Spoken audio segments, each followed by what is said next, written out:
Let my final words to you as your Commander-in-Chief be a reminder of what it is that you're fighting for, what it is that we are fighting for. The United States of America is not a country that imposes religious tests as a price for freedom.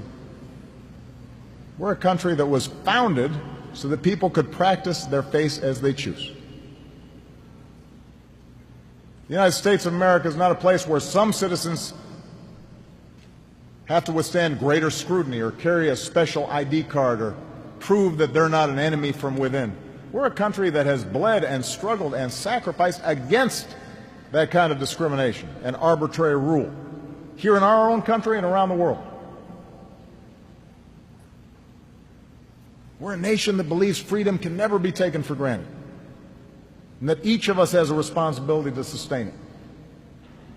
The universal right to speak your mind and to protest against authority, to live in a society that's open and free, that can criticize our president without retribution.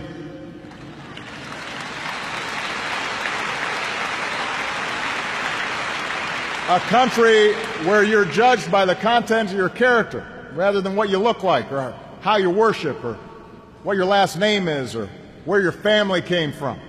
That's what separates us from tyrants and terrorists.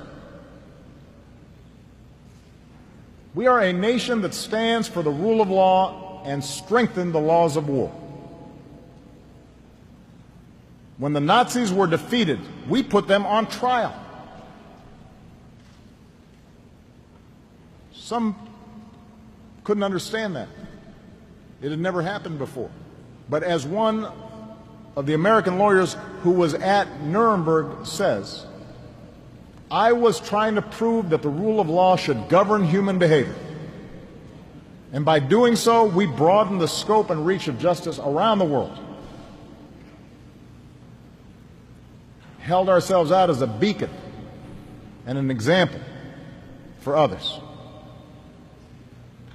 We are a nation that won world wars without grabbing the resources of those we defeated.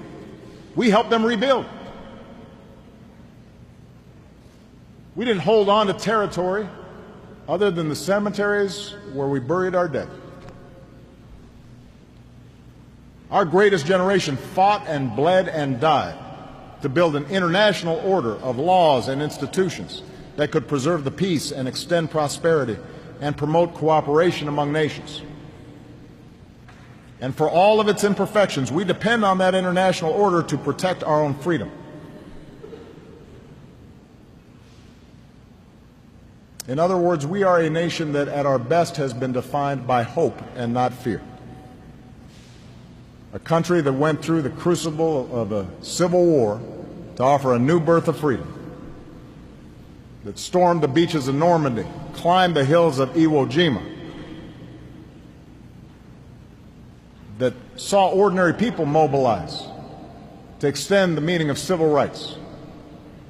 That's who we are. That's what makes us stronger than any act of terror. Remember that history. Remember what that flag stands for. For we depend on you, the heirs to that legacy, our men and women in uniform, and the citizens who support you, to carry forward what is best in us. That commitment to a common creed, the confidence that right makes might, not the other way around.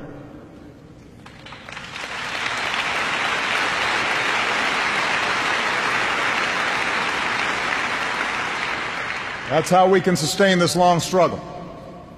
That's how we'll protect this country. That's how we'll protect our Constitution against all threats, foreign and domestic. I trust that you will fulfill that mission, as you have fulfilled all others.